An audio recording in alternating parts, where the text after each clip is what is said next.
Que a graça e a paz do nosso Senhor Jesus Cristo vivo venha guardar nossa mente e nosso coração nesta noite, né? Hoje eu vim de noite, no dia que se chama hoje. Glória a Deus por mais um dia. Hoje é dia 18 de fevereiro e hoje na leitura bíblica diária nós lemos 3 capítulos do livro de Números, que são os capítulos 28, 29 e 30.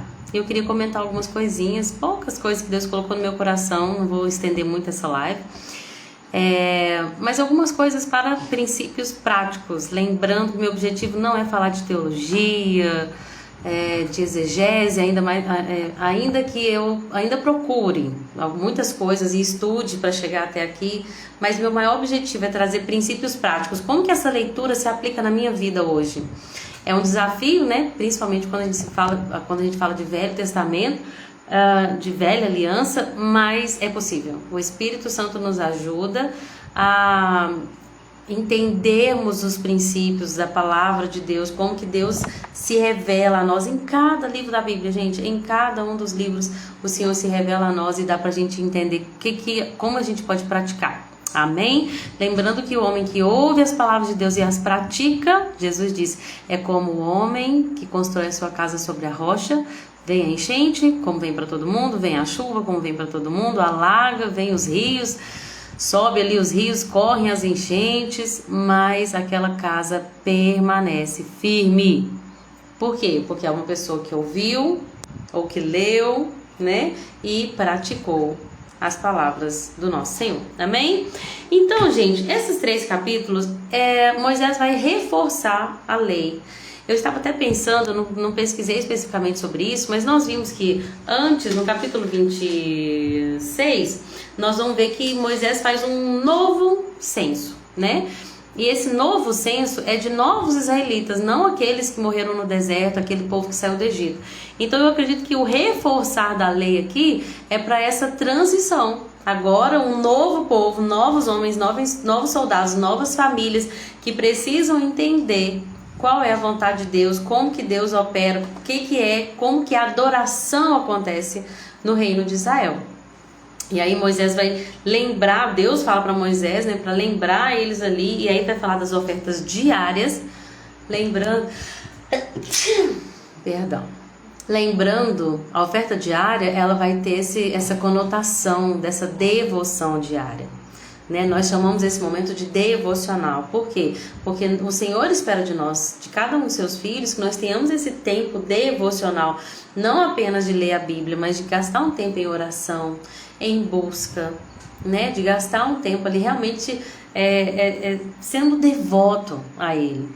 Hoje em dia as pessoas têm cada dia menos tempo e isso é um perigo, porque nós precisamos entender que nós fomos criados para Ele. É para Ele, gente. Hoje eu falei isso com uma irmã, falei, olha, acima da minha responsabilidade de mãe, acima da minha responsabilidade de esposa, existe uma responsabilidade de uma criatura que foi criada para adorar. De uma criatura que se tornou filha por meio de Cristo Jesus e que agora, como filha, eu preciso entender que meu maior objetivo de vida é adorar ao Senhor. Então eu fui criada para a glória dele. Nós precisamos entender isso para entender a nossa identidade, porque não é, gente, por favor, eu sei que vocês são tão ocupados, eu sei que vocês têm tanta coisa importante para fazer, mas tira um minutinho para o Senhor. Não é isso, é a sua prioridade. Tanto que, lembrando aqui, Jesus vai falar assim, olha, quem não deixar pai, mãe, filho, por amor a mim, no sentido de que ele vai falar assim, olha, se a sua mãe, se você tiver que deixar aquilo que sua mãe te ensinou para viver o que eu estou ensinando, você tem que entender que você não pode amar nem o seu filho mais do que a mim, porque eu te criei para minha glória. E isso vai ter muito a ver, gente, até com aquilo que eu vou falar, daquilo que Deus colocou no meu coração para falar no dia de hoje. E eu comecei falando das ofertas diárias e de como Deus espera de nós, que nós vivamos para a glória dele e que nós possamos ter esse momento com ele todo dia. Aconteceu um imprevisto, você ficou o dia inteiro no hospital, aconteceu que você teve que levar seu filho, amém. Amém, o Senhor sabe de todas as coisas. Mas será que tem acontecido imprevistos todos os dias? Será que realmente, como tem sido a nossa vida devocional? A primeira oferta que Moisés vai lembrar aqui é a oferta diária. E na oferta diária, gente, a gente já vê o que Deus espera do seu povo. Por quê? Marquei aqui. Eram 2 cordeiros de 1 ano sem defeito. E aí Deus mostra que com o cordeiro vinha uma oferta de cereal de 2 quilos da farinha da melhor qualidade. E aí em outras traduções vai falar que é a flor da farinha. Eu pesquisei um pouquinho sobre o que é a flor da farinha, gente. Eu achei muito interessante. Eu escrevi até aqui, ó. Fala assim, ó. A flor da farinha é uma farinha muito refinada e branca. O trigo era passado em uma peneira muito fina. Uau! Lembrando, gente, que para oferecer a farinha para Deus, as pessoas naquela época, elas não compravam a farinha no mercado. Elas compravam o trigo, se elas não tivessem, né? Porque o meio de subsistência era a agricultura, então cada um tinha seu pedacinho de terra. Mas vamos imaginar que não é todo mundo que tem um pedaço de terra, então você comprou o trigo, você teria que fazer sua farinha. Tá, não tô tirando aqui a opção de pessoas que vendiam farinha. Mas, na maioria das vezes, eu acredito que as pessoas fabricavam sua própria farinha. E aí, gente, não era qualquer farinha. Pegava-se ali o trigo, e era um trigo muito trabalhado. Não era qualquer trigo, não era só pegar o trigo e fazer a farinha. Precisava de um processo de refinamento do trigo. E era o trigo mais branco, mais refinado. Ele era passado numa peneira muito fina. A nossa devoção a Deus, gente, Deus está mostrando isso. A nossa adoração, a nossa devoção, o nosso coração deve queimar por Ele a ponto de a gente oferecer o melhor. É tão triste, às vezes a gente vê pessoas assim, elas têm um sonho, um objetivo de vida e elas lutam, porque eu quero ser médico e luta, e estuda, paga curso caro, e estuda e corre atrás. Às vezes uma pessoa entra num emprego que é agradar o gerente, quer mostrar serviço e corre, mostra serviço e faz e dá o seu melhor. E aí quando a gente fala assim, olha, você vai fazer algo para Deus, tá? E esse algo que você vai fazer para Deus, ele lê 3 capítulos da Bíblia por dia. Ai, eu posso pular a genealogia? Eu posso ler só o Novo Testamento? Eu posso... essa parte que eu não tô aguentando ler. Será que eu tenho que ler mesmo? E aí a gente medita nisso, nessa qualidade da nossa devoção. Qual é a qualidade da farinha que você tem ofertado para Deus? Qual é o aroma que Deus tem recebido da sua vida? É um aroma agradável ao Senhor, a sua adoração? Você tem oferecido para Ele o melhor? Ou você tem oferecido o que dá para fazer, né? Não é a melhor farinha, mas é o que deu para fazer hoje, é o que deu. E tá bom que Deus entende. Deus é o único que me entende. E você não fica preocupado? Né? Às vezes a pessoa fala assim, mas Deus me entende. Deus é justo. Isso não te assusta? Saber que Deus sabe das nossas intenções. Deus sabe se sobrou tempo ou não. Deus sabe o tempo que a gente ficou no WhatsApp, no Instagram. Deus sabe se dava ou não para oferecer algo melhor para Ele, mais tempo para Ele. Se dava para servir Ele ajudando alguém. Se dava para compartilhar o dinheiro que Deus nos deu com uma família necessitada. Deus sabe, gente. Ele sabe de tudo. E é isso que me assusta. É isso que me assusta. E aí no capítulo 28 nós vamos ver Deus falando sobre as ofertas diárias e vai falar que o cordeiro que era oferecido era sem defeito, a farinha era da melhor qualidade e o azeite era puro. Gente, não era qualquer oferta, era a melhor oferta. E Deus vai deixar isso muito claro no final do capítulo 28, quando, olha o que está na minha versão, diz assim, ó: cuidem para que todos os animais sejam sem defeito. Não ofereça qualquer coisa para Deus. Não ofereça o resto para Deus. Não oferece o que dá. Para Deus eu faço o que dá. Vocês já viram pessoas assim, muitas das vezes, quando está sendo visto, e uma vez Deus me cobrou isso, eu não estava cantando muito em casa.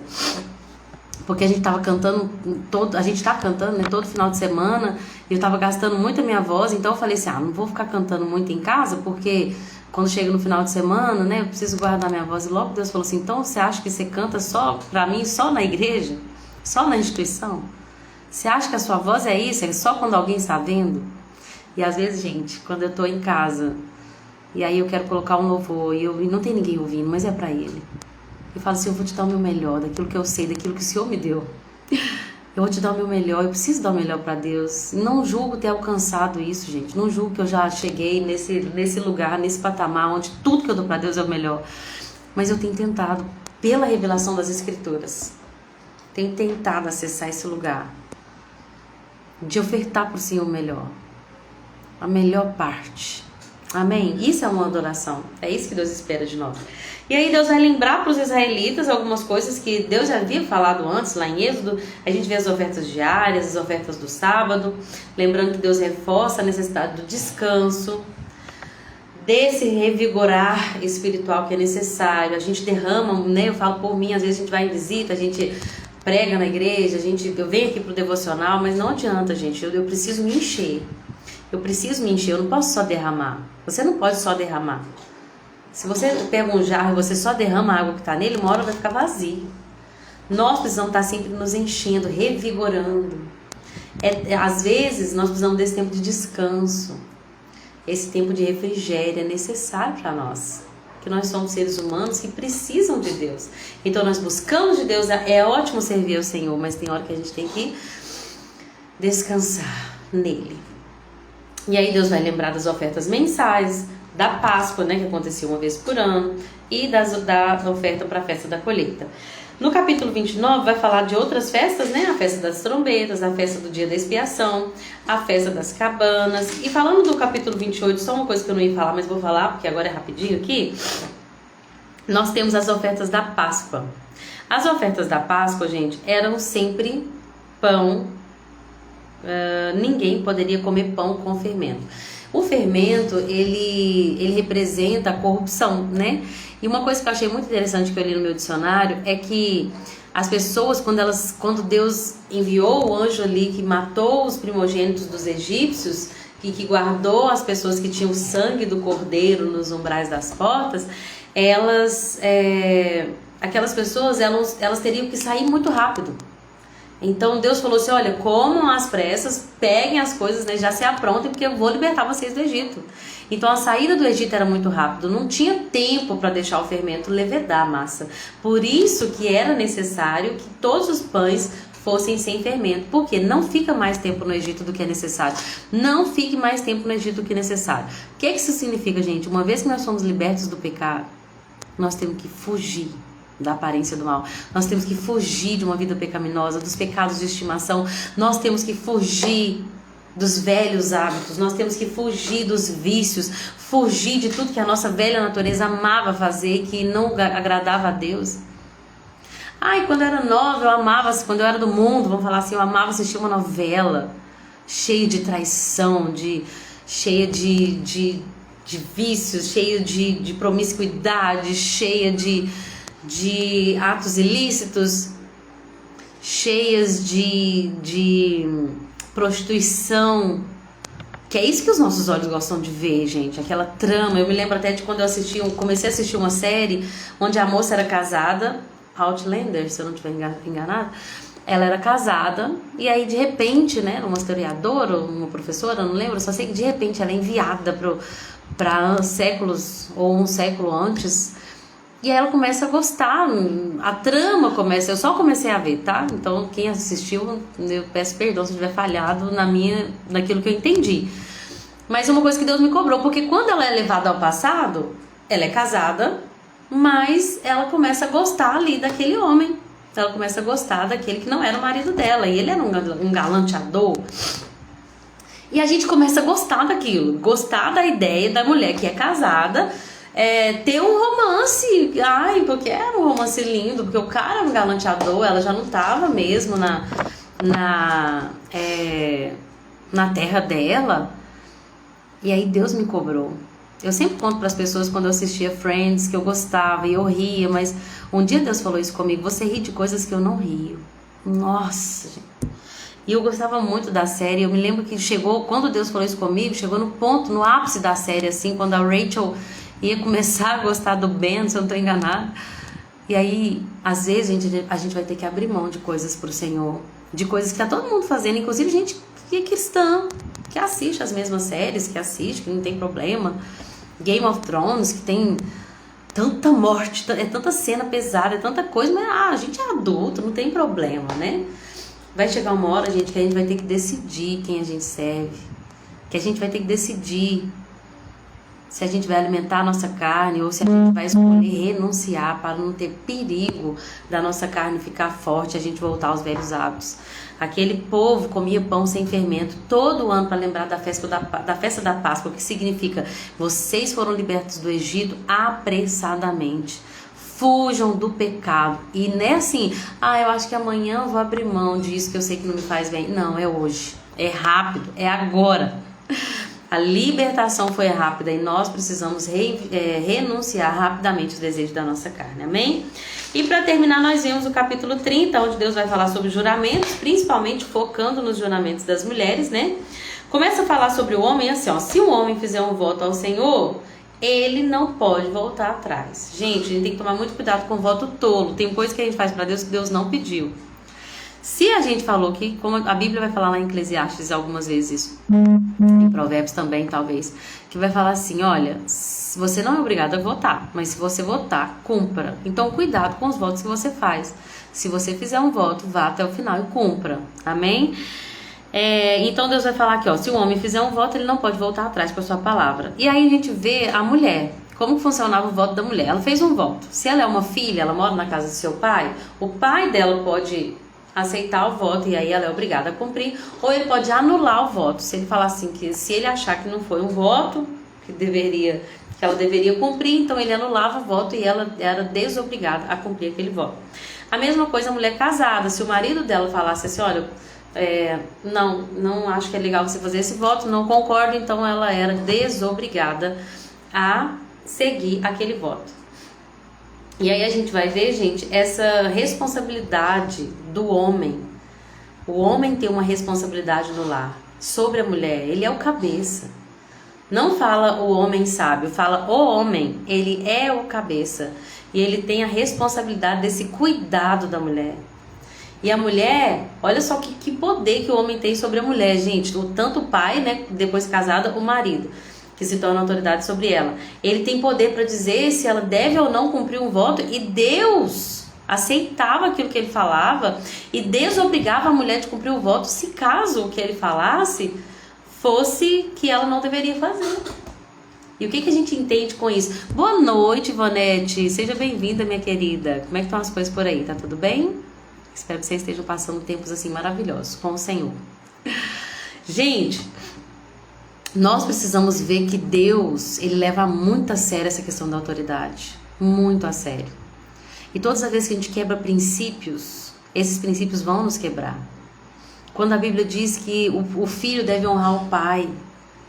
Quantas pessoas, olha, eu lembrei aqui da Lu Melpídio, quando ela contou que Deus falou com ela para poder deixar a profissão dela, ela estava cursando direito, já fazendo estágio já, e Deus falou, eu quero que você seja uma ministra do evangelho, e ela falou, tá bom, mas o senhor vai ter que revelar isso pro meu pai primeiro. E aí Deus vai lá, revela pro pai dela, e aí quando o pai dela entendeu esse chamado, ela não falou nada do próprio Deus, porque Deus é um Deus de ordem, Deus não é um Deus de confusão. Eu me lembro quando Deus falou comigo assim, olha, Lorena, eu quero que você deixe tudo, não assim claramente, né? Foi uma impressão que eu fui tendo no meu coração, que Deus queria que eu deixasse meu trabalho para servi-lo integralmente. E aí eu pensei, gente, eu vou falar isso pro meu marido e ele vai falar, que isso, nada a ver, você acabou de formar. Aí um dia eu sentei com o Edmundo e falei assim, olha, eu tava sentindo uma vontade, assim, a Cecília tinha 2 anos, sentindo uma vontade, assim, de deixar o meu trabalho, de sair do CCAA, que era uma empresa, gente, que eu amava trabalhar. Eu dava aula de inglês, pra mim era mais um hobby do que um trabalho. Eu ganhava pra fazer uma coisa que eu amava, praticar meu idioma. Amava, gente, eu amava dar aula. Não quer dizer que era fácil, porque a gente dá aula pra criança, dá aula pra adulto, tinha que corrigir exercício, não quer dizer que era fácil, mas era uma coisa que eu amava fazer. Eu amava dar aula de inglês. Mas eu comecei a mergulhar na presença de Deus, eu comecei a amá-lo ainda mais.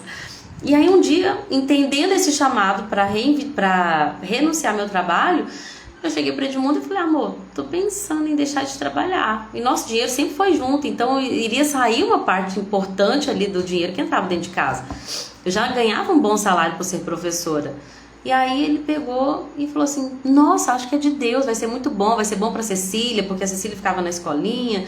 E às vezes era difícil dele buscar, porque ele trabalhava na serralheria, e às vezes tinha que deixar na casa de alguém. E ele falou, acho que vai ser ótimo para Cecília, vai ser ótimo para você, vai ser ótimo.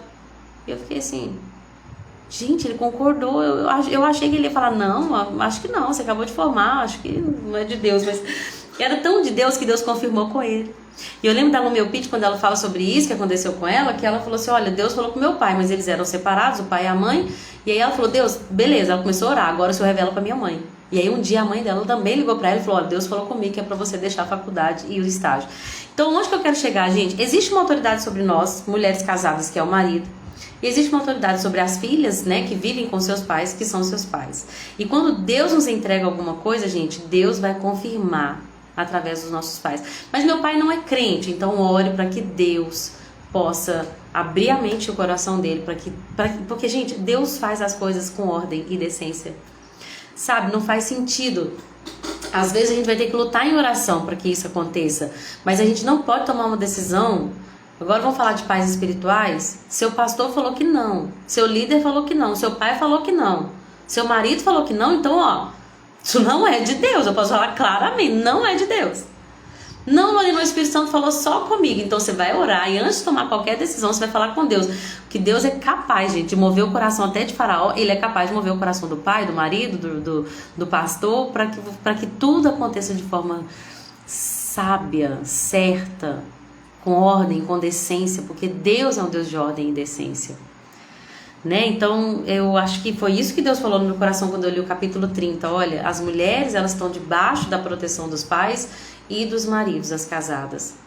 Então que nós possamos entender que existe uma autoridade sobre nós e que Deus faz as coisas de maneira correta, que nós não precisamos pular as etapas com Deus. Se ele precisar trabalhar com o marido, ele vai trabalhar. Se ele precisar confirmar, se ele precisar mudar o coração do marido, que Deus tem para você, vai acontecer. Vai acontecer. Às vezes vai ter que orar um pouquinho mais, gastar um tempo assim em jejum e oração, mas vai acontecer.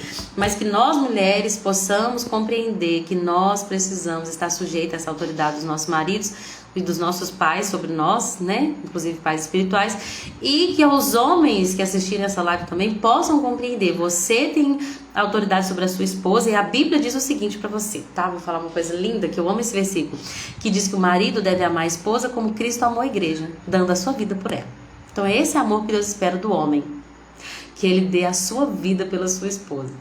Nós precisamos entender, gente, que quando o nosso marido chegar nesse patamar, ou quando os nossos pais entenderem isso também, essa responsabilidade, essa autoridade, nós estaremos num lugar de segurança. Ser submisso não é humilhação, é um lugar de segurança, é um lugar de cuidado. Como é bom estar num lugar onde a gente se sente protegido, cuidado. Eu não tenho vergonha nenhuma de falar que eu sou o vaso mais frágil. Porque eu realmente, gente, se tiver uma guerra, você acha que eu vou querer estar lá na batalha, na linha de frente? De jeito nenhum. Quero não, eu sou mulher, que os homens vão. Você acha, por mais que eu tenha carregado muitos carrinhos de terra para ajudar meu marido quando a gente estava construindo, eu não queria mexer com massa. Não queria carregar tijolo, não é pra mim, eu sou mulher, eu sou o vaso mais frágil. A gente não precisa se comparar com o homem, a gente não precisa estar aqui junto com o homem, não precisa, a gente pode estar nesse lugar de cuidado. Ah, mas meu marido não tem sabedoria, não tem, mas você tem um pai que cuida de você e ele vai te honrar se você depender totalmente dele. Amém? Eu sei que não é fácil para muitas mulheres ouvir isso, gente, mas na Bíblia a gente vê que o Senhor, ele trabalha com esse sistema, aonde para a mulher ele deu o poder. E aí ela tem o poder de edificar a casa e tem o poder de destruir a casa. E para o homem ele deu o governo das decisões, o governo da última palavra. E isso, gente, deve ser para nós não motivo de tristeza, mas motivo de cuidado. Se tem sido motivo de tristeza na sua vida, continue orando para que seu marido se converta e seja um grande homem de Deus. Não desista, porque o Senhor ouve as nossas orações. Amém? É isso que Deus colocou no meu coração para o dia de hoje. Eu agradeço a todos que entraram, que ficaram até o final. Jesus abençoe a vida de cada um. Continue lendo a palavra, meditando nela e vivendo seus princípios. Amém? Gente, com Deus, boa noite e até amanhã, se assim Jesus permitir.